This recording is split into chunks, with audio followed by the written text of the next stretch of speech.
अस्सलाम वालेकुम दोस्तों, मैं हूं आपका astrologer doctor Akhtar Sarosh.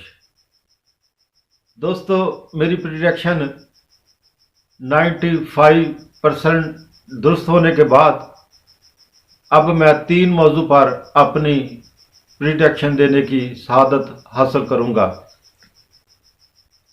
Number 1, election से पहले क्या होने वाला है। नंबर 2, इलेक्शन के बाद क्या होगा। नंबर 3, हुक्मरानी का ताज किसके सर सजेगा। दोस्तों, नए साल का आगाज मुझे ज़्यादा खुशकुन और उम्मीद फ़ज़ा नज़र नहीं आता। हमारी सियासी जमातों ने गुज़श्ता सालों में जो बोया था वही अब काटते हुए दिखाई दे रहे हैं। जैसा कि नेपच्यून और प्लूटो सियारा के असरात नहायत पुरफरेब और शदीद दबाव डालने वाले हैं। यकीनन सियासतदान भी इस हकीकत को नहीं समझ सके कि हालात किस रुख पर जा रहे हैं।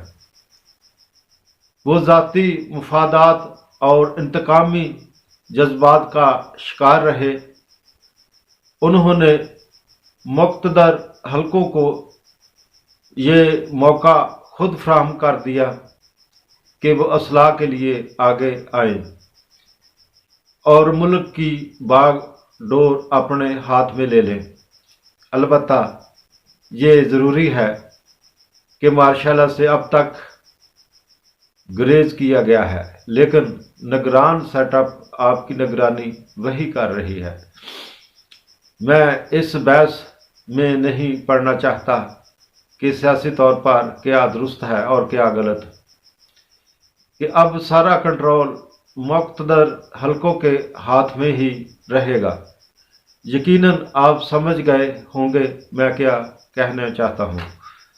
जनवरी फरवरी 2024 खासे हंगामा खेज महीने मुझे नज़र आते हैं, जिनमें मुक़्तदर हलकों के साथ अदलिया और इलेक्शन कमीशन अपना किरदार अदा करेंगे, लेकिन मुस्बत नताइज की ज़्यादा उम्मीद रखना गलत होगा। जनवरी में नए हादसात जन्म ले सकते हैं, मगर 8 फरवरी को इलेक्शन के इनकाद का ऐलान हो चुका है। लेकिन जायचे में सियारों की पोजीशन इलेक्शन के इनकाद को ज़ाहिर नहीं कर रही, या फिर इलेक्शन में कोई नया फसाद पैदा होगा। अगर इलेक्शन होते हैं तो फिर इलेक्शन के नताइज को तस्लीम ही ना किया जाए, क्योंकि कुछ मखसूस सीटों का चुनाव बाअसर अफराद की मर्जी के मुताबिक पहले ही हो चुका होगा।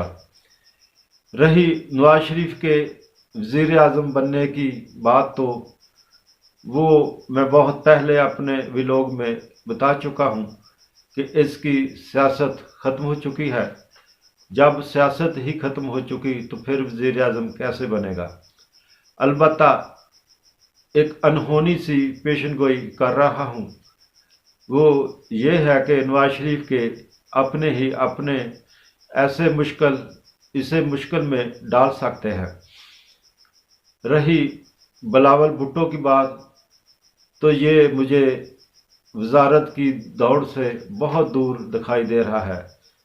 3 बड़ी पार्टियों में से मेरी प्रिडिक्शन के मुताबिक अगर इलेक्शन फ्री एंड फेयर हो तो पहली पोजीशन पर खान नज़र आ रहा है, यानी पीटीआई, दूसरी नून लीग और तीसरी पोजीशन मुझे पीपल पार्टी की दिखाई दे रही है। फिर कहता हूँ, जो खतरा लाहक भी है, अगर सीटों का चुनाव पहले से ना हुआ, यानी सिलेक्शन ना हुई, तो हुक्मरानी का ताज खान के ही सर पर सजेगा। अब तक के लिए इतना ही। फिर मुलाकात होगी एक नए व्लॉग के साथ। तब तक के लिए खुदा हाफिज़।